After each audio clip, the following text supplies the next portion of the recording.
So the poem Ozymandias is written by P.B. Shelley. ठीक है, 1792 से लेकर 1822 तक मिस्टर शेली सर्वाइव्ड. लिटरेरी और आर्टिस्टिक पीरियड के टाइम पे he was definitely an important poet. और जिस दौर में इसने पोएम्स लिखी उस दौर को इंग्लिश रोमांटिसिज्म का एरा कहा जाता है. Most influential poet English language के थे ये, और उनके बेस्ट नोन वर्क में ओzymandias एक है. ठीक है. And what is this poem about? This poem deals with the concept of futility of all these materialistic things.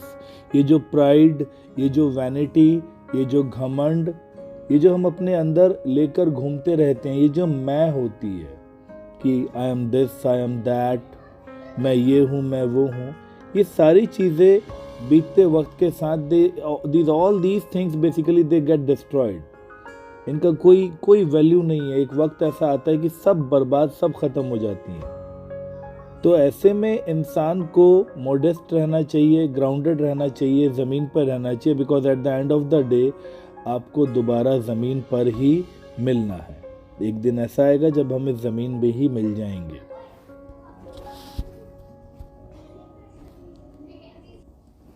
So in the poem Ozymandias, the poet is talking about his meeting with a traveler. So he's saying कि I met a traveler from an antique land. Antique, unique, किसी दूर दराज की ज़मीन से घूमकर आए हुए एक एंटीक लैंड से घूमकर एक ट्रैवलर आया. तो I asked him about his experiences. मैंने उससे पूछा क्या क्या देखा, कहाँ कहाँ घूमा. How did you feel over there?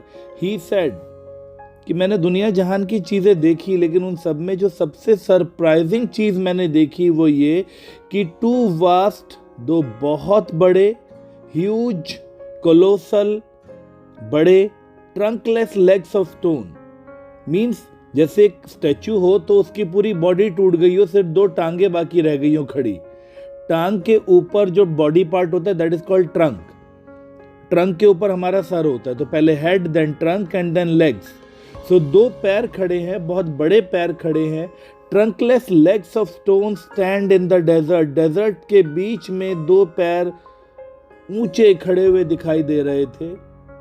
और उन पैरों के पास, खड़े हुए उन पैरों के पास, near them on the sand, half sunk, आधे रेत में दबे हुए, buried, there are shattered visages. There is a shattered visages lies. Visages means वहां पर एक, वाइसेज मीन्स फेस, एक बिखरा हुआ चेहरा नजर आ रहा है. एक वहां पर टूटा फूटा, शैटर्ड, डिस्ट्रॉयड सा, आधा जमीन में दबा हुआ चेहरा नजर आ रहा है. मतलब ये उसी स्टैचू का फेस वहां जमीन पे आधा दबा हुआ है.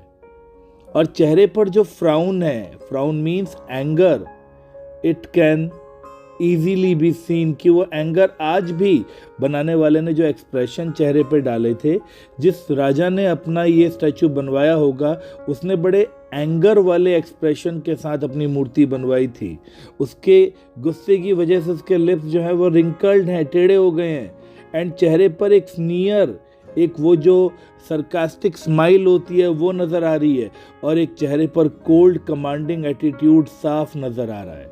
Cold command, alliteration, figure of speech, alliteration, because CC repeat हुआ है. तो उसने वास्ट डेजर्ट पर दो पैर देखे, खाली पैर पैर दिख रहे हैं, और बाकी का पूरा टूटा हुआ हिस्सा उसके पैरों के आसपास रेत में बिखरा हुआ है. जो टूटा फूटा सा जो चेहरा है वो ज़मीन पे आधा दबा हुआ है, आधा बाहर दिख रहा है. लेकिन इतने सालों के बाद, इस डिस्ट्रक्शन के बाद भी चेहरे के ऊपर वो गुस्सा, वो नफ़रत, वो स्नीयर, वो जिसे कहते हैं कि एक तरीके का जीयरिंग स्माइल, मजाक उड़ाने वाली वो स्माइल, वो कोल्ड कमांड, वो एक इमोशनलेस जो एक्सप्रेशंस हैं वो उस मिट्टी के, उस पत्थर के बने चेहरे पर साफ नजर आ रहे हैं. इतने एक्सप्रेशंस को देखकर साफ ये बात, it is evident over there, it is clear over there, it tells that the sculptor, it's sculptor well those passions read, कि इसका जो स्कल्पटर है जिसने ये बनाया होगा, the man who basically chisels and molds and carves and a stone and makes a statue out of them is called a sculptor. तो ऐसा लगता है कि जो जिस स्कल्पटर ने इसे बनाया था उसने उस किंग के पैशंस को, उस किंग के एक्सप्रेशंस को बहुत अच्छे से रीड किया था, बिकॉज वो एक्सप्रेशंस आज भी बड़े क्लियरली नज़र आ रहे हैं. Which yet survive, those expressions are still surviving. They are stamped on these lifeless things. ये जो पत्थर यहाँ पड़े हुए हैं टुकड़े, ये जो स्टैचू के लाइफलेस टुकड़े यहाँ पड़े हुए हैं, उन पर उन एक्सप्रेशंस की स्टैंपिंग साफ नज़र आ रही है. उस स्कल्पटर के काम की जो छाप है, जो इम्प्रिंट है, वो आज भी नज़र आ रहा है. The hand that mocked them and the heart that fed, मतलब वहाँ अगल बगल उसके हाथ पड़े हुए हैं, वो हाथ जिसने जनता का कभी मजाक उड़ाया होगा, और जनता का मजाक उड़ाकर उसके दिल को जो सुकून मिला होगा. द हार्ट दैट फेड, जनता को मॉक करके, प्रजा को दुखी करके, उनका मजाक उड़ाकर उसके दिल को जो सुकून मिला होगा, वो एक्सप्रेशन आज भी उस वाइसेज के ऊपर, उस चेहरे के ऊपर, उस टूटे हुए चेहरे के ऊपर वो एक्सप्रेशन आज भी नज़र आ रहे हैं. दैट टेल्स कि इसको बनाने वाले ने इसको कितनी अच्छे से उस राजा के एक्सप्रेशंस को रीड किया, कि he was capable of, you can say, engraving those expression exactly on stone, and that's why they are still surviving. वो expressions आज भी survive कर रहे हैं. एंड ऑन दी पेडेस्टल, जिस पर वो स्टोन का स्टैचू खड़ा हुआ है, उसका पेडेस्टल, बेस को पेडेस्टल कहते हैं. बड़े से पेडेस्टल पर राजा ने शायद जब अपनी मूर्ति बनवाई होगी, अपनी स्टैचू बनवाई होगी, तो उसने अपनी शान में कुछ लाइनें लिखवाई थी. वो लाइनें आज भी लिखी हुई हैं.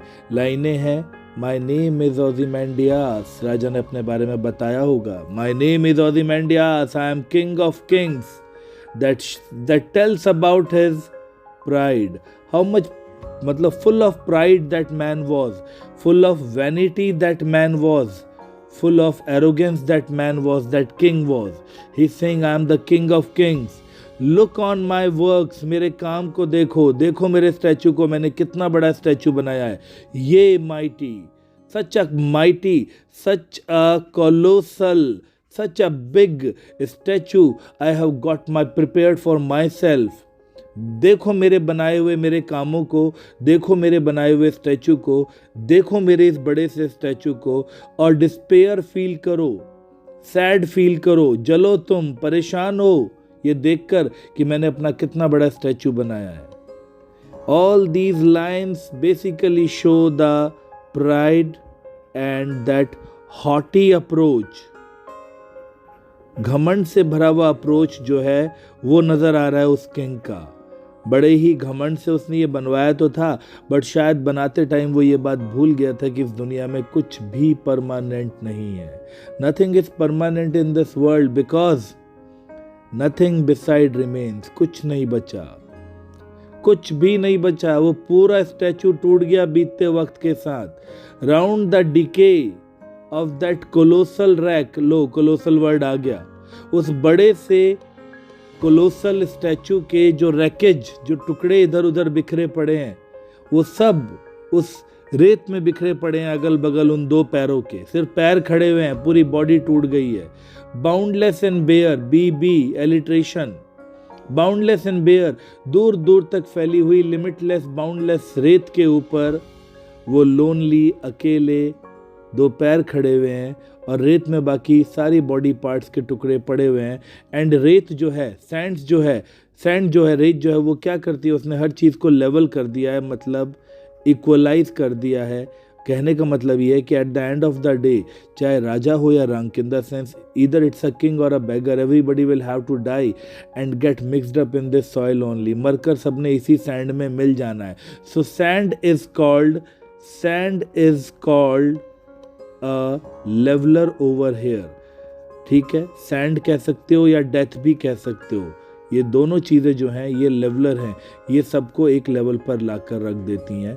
और वो राजा भी आखिर में ज़मीन में ही मिल गया, सैंड में ही मिल गया, मिट्टी में ही मिल गया। The moral of the story is this कि stay grounded, stay humble, stay modest, never ever you can say nourish, never ever have the feelings of this hatred and pride and all this vanity.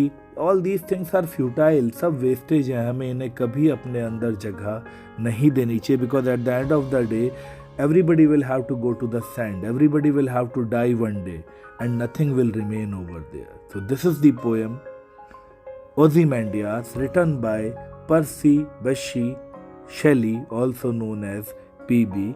Shelley. I hope आपको समझ आ गई होगी।